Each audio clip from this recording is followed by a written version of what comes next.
Hello दोस्तों, स्वागत है आपका chapter wise general science preparation series में। इस वीडियो में हम देखने वाले हैं एसिड बेसिस एंड सॉल्ट्स के कुछ इंपॉर्टेंट क्वेश्चंस जो कि आने वाले रेलवेज एग्जाम में बहुत ही इंपॉर्टेंट होने वाले हैं।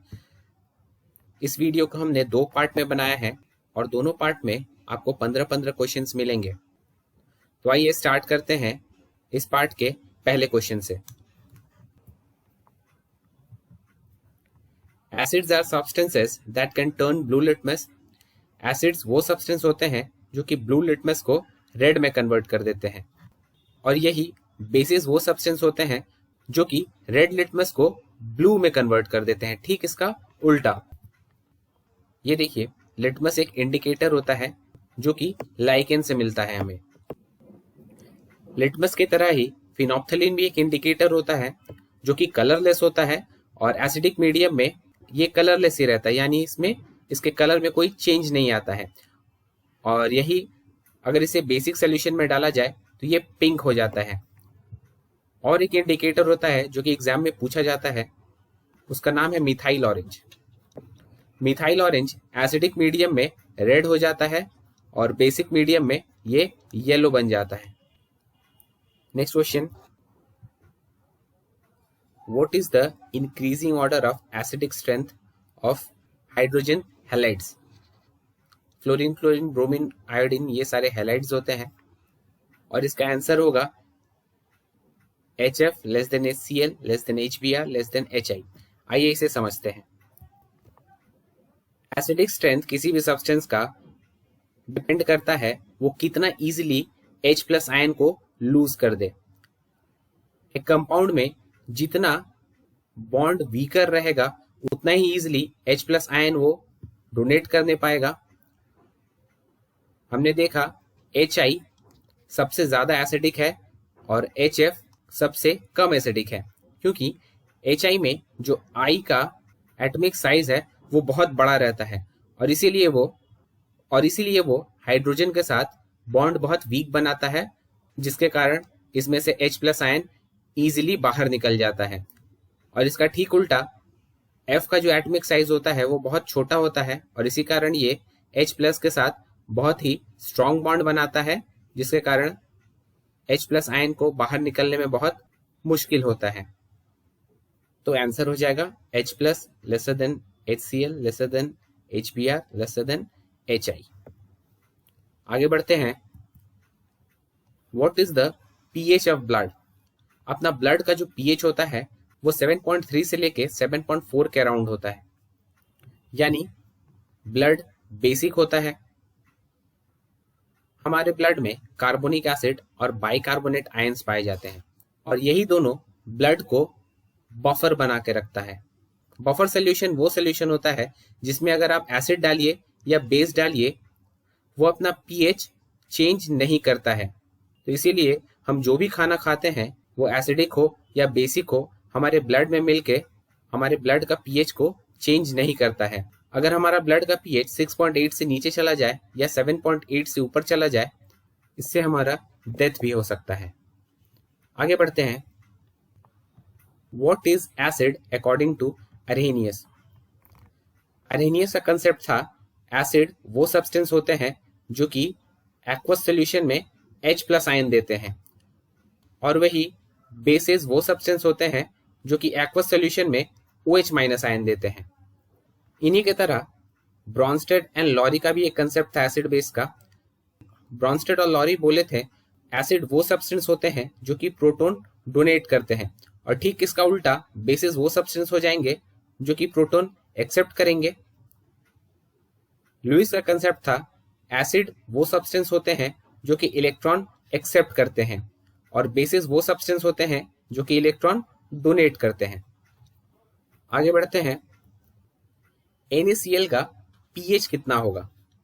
NaCl का pH 7 होता है, यानी ये एक न्यूट्रल सब्सटेंस है। इसे समझते हैं। NaCl बना होता है सोडियम हाइड्रोक्साइड और हाइड्रोक्लोरिक एसिड से, यानी एक स्ट्रॉन्ग बेस और एक स्ट्रॉन्ग एसिड से। एसिड और बेस मिलके सॉल्ट और वाटर बनाता है, जिसे हम न्यूट्रलाइजेशन रिएक्शन बोलते हैं। यहाँ पे देखिए, एसिड स्ट्रॉन्ग एसिड है और बेस एक स्ट्रॉन्ग बेस है। हमेशा याद रखिएगा, एक स्ट्रॉन्ग एसिड और एक स्ट्रॉन्ग बेस जब भी मिलते हैं तो जो सॉल्ट बनेगा वो हमेशा न्यूट्रल होगा। यही अगर एक स्ट्रॉन्ग एसिड हो जाए और एक वीक बेस हो जाए तो इसका जो सॉल्ट बनेगा वो हमेशा एसिडिक होगा, यानी उसका पीएच 7 से नीचे होगा। और इसका ठीक उल्टा, अगर बेस स्ट्रॉन्ग हो जाए और एसिड वीक हो जाए तो इसका जो सॉल्ट होगा वो बेसिक होगा, यानी उसका पीएच 7 से ऊपर रहेगा। आगे बढ़ते हैं, इन चारों में से कौन सा एल्कली नहीं है। सबसे पहले बेसिस और एल्कलीज में क्या डिफरेंस होते हैं ये देख लेते हैं हम।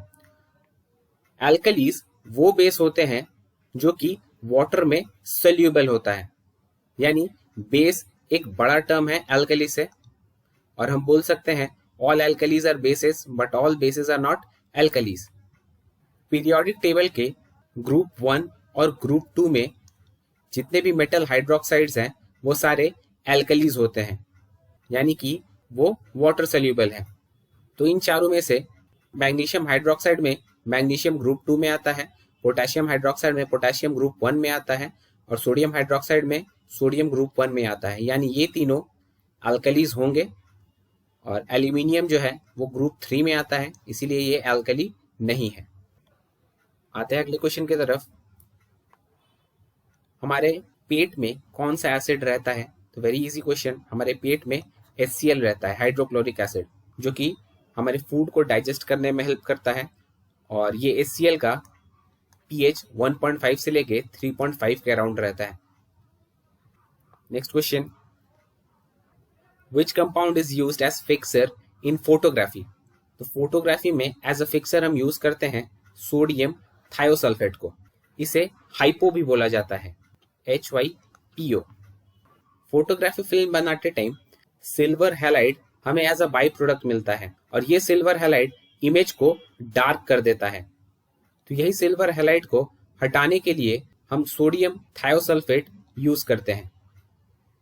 नेक्स्ट क्वेश्चन, कितने pH के नीचे रेन एसिडिक हो जाता है? तो याद रखिएगा 5.6 से नीचे अगर रेन का pH चल जाए तो वो एसिड रेन कहलाता है। एसिड रेन का कारण होता है सोडियम के ऑक्साइड्स और सल्फर के ऑक्साइड्स। ऑक्साइड यानी सल्फर डाइऑक्साइड, सल्फर ट्राइऑक्साइड, और नाइट्रोजन का ऑक्साइड यानी नाइट्रोजन ऑक्साइड, नाइट्रोजन डाइऑक्साइड, ये सारे। और एक चीज याद रखिएगा, हमारे मुंह का अगर pH 5.5 से नीचे चला जाए तो टूथ डीके स्टार्ट हो जाता है, यानी हमारे दांत सड़ना स्टार्ट हो जाता है। आगे बढ़ते हैं, इनमें से कौन सा वीक एसिड है?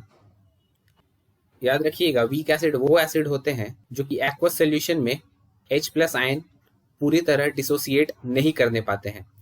तो HCl, H2SO4, HNO3 ये तीनों स्ट्रॉन्ग एसिड होते हैं, पर CH3COOH यानी एसिटिक एसिड ये एक वीक एसिड है। तो इसका आंसर हो जाएगा CH3COOH। इसे इथेनॉइक एसिड भी बोला जाता है। नेक्स्ट क्वेश्चन, प्योर वाटर का pH कितना होता है? तो प्योर वाटर का pH होता है 7। आगे बढ़ते हैं, म्यूरियाटिक एसिड किसे बोला जाता है? याद रखिएगा, म्यूरियाटिक एसिड हाइड्रोक्लोरिक एसिड को बोला जाता है। म्यूरियाटिक यानी obtained from sea. Malic acid हमें एप्पल में मिलता है, और टार्टरिक एसिड हमें टैमरिंड यानी इमली में मिलता है। नेक्स्ट क्वेश्चन, आयोडीन इन सॉल्ट प्रिवेंट्स। ये बहुत कॉमन क्वेश्चन है। आयोडीन हमें गॉइटर से बचाता है। हमारे गले में थायराइड ग्लैंड होता है, और अगर गॉइटर हो जाए तो ये थायराइड ग्लैंड मोटा हो जाता है। आप देखेंगे जिसे गॉइटर हुआ रहता है उसका गर्दन बहुत मोटा हो जाता है। तो याद रखिएगा, आयोडीन हमें गॉइटर से बचाता है। Next, baking soda is also known as. Baking soda को हम सोडियम हाइड्रोजन कार्बोनेट या सोडियम बाइकार्बोनेट बोलते हैं। इसका फॉर्मूला होता है NaHCO3, और ये खाना बनाने में यूज होता है।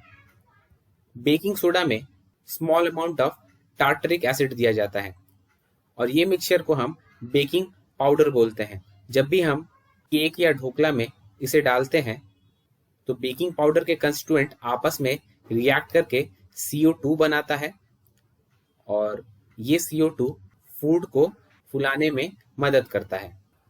नेक्स्ट क्वेश्चन, इनमें से कौन सा ब्लीचिंग पाउडर है? तो याद रखिएगा ब्लीचिंग पाउडर CaOCl2 होता है। इसका नाम कैल्शियम ऑक्सीक्लोराइड होता है। ये कैल्शियम हाइड्रोक्साइड और क्लोरीन के रिएक्शन से बनता है। तो ये था इस पार्ट का लास्ट क्वेश्चन। आशा करता हूँ सारे क्वेश्चंस आपको पसंद आए होंगे। अगर इससे रिलेटेड आपको सारे क्वेश्चंस देखने हैं तो आप हमारे वेबसाइट पे जा सकते हैं। वेबसाइट का लिंक हमने डिस्क्रिप्शन बॉक्स में दे दिया है। तो मिलते हैं इस वीडियो के अगले पार्ट में। तब तक के लिए goodbye and thanks for watching.